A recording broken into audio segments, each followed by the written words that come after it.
Morning, guys. Jenna here. Welcome into day 2 of my deck launch campaign. Today, we actually do have to keep it quick because I'm a busy Lizzie today. So, anyways, we're just going to dive straight in. I have absolutely zero updates for y'all.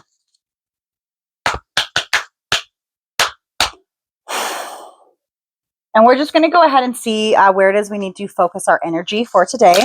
Today, we're going to be pulling from my deck, Healing the Chakras. And let's just see where it is we need to focus our energy. Today's Tuesday. Tuesday.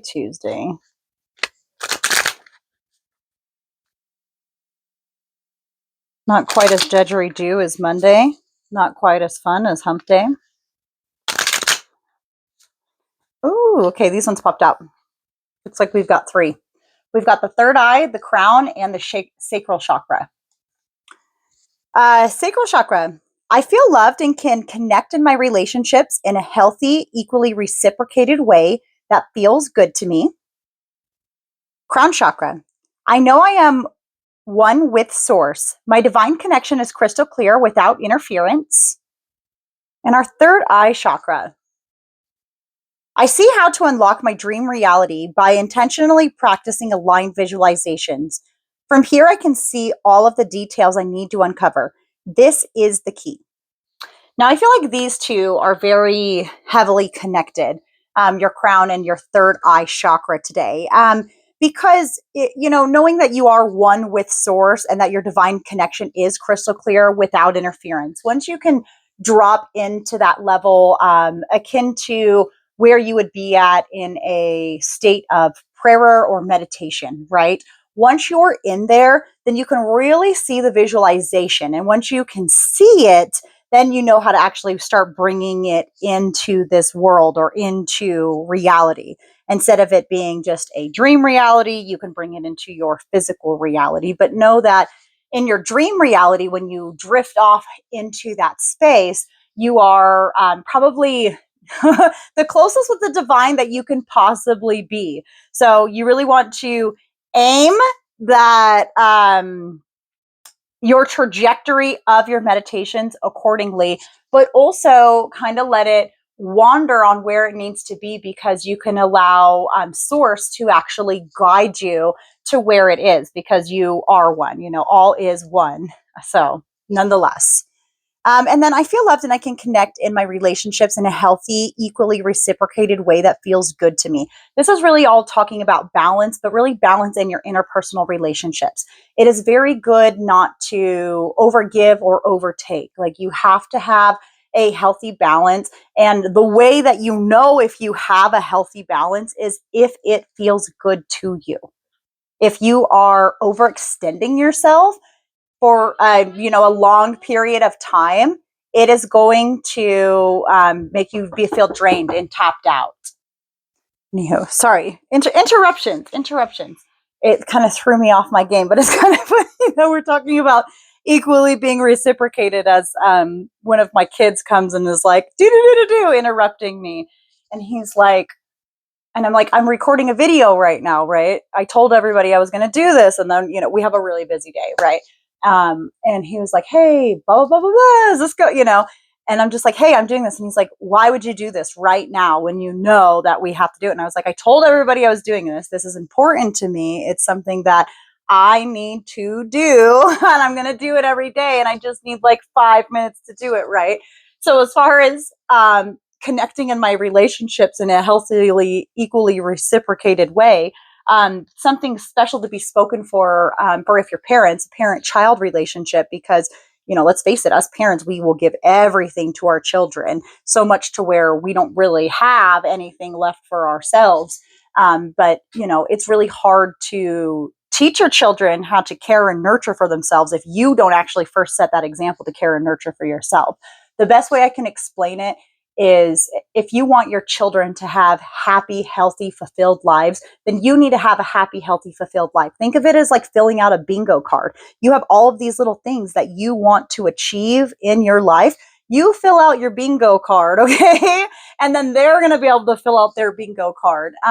As far as like healthily reciprocated relationships, One thing that's, being highlighted for me is, in a way that feels good to you. It has to be something that feels good to you, and you will know when it doesn't, and you are able to, put up boundaries around certain things, protect your time, your energy, your mental bandwidth, whatever it may be. In the case of relationships, your heart.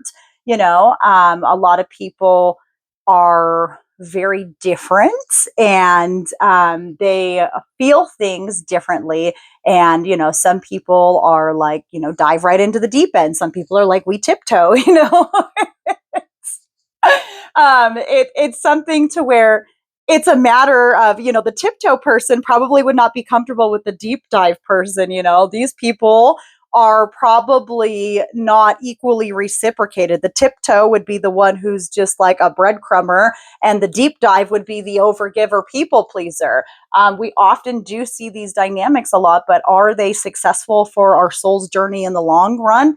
Probably not. You got to find somebody who's more on your level, not quite surface, not quite deep, but y'all can actually like swim together. Like there's a, there's just an error of reciprocation. I don't know. I feel like I want to get another card. Maybe this heart chakra one sitting on top.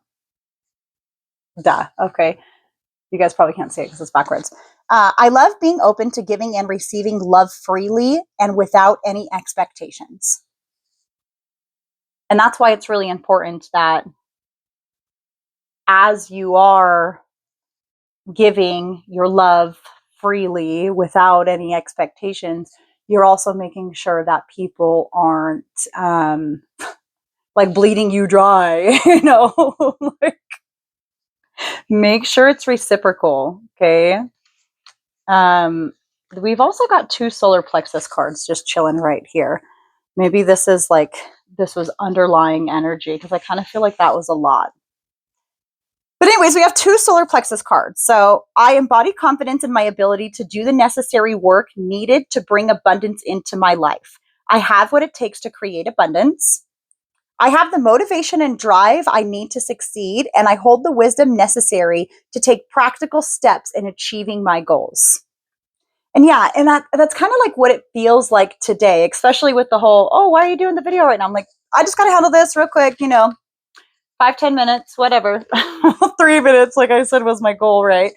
But that's part of me filling out my bingo card. It's also part of me holding boundaries around my time and my energy, and also make sure that I'm not going to overgive, because we're about to just go have the most eventful day ever.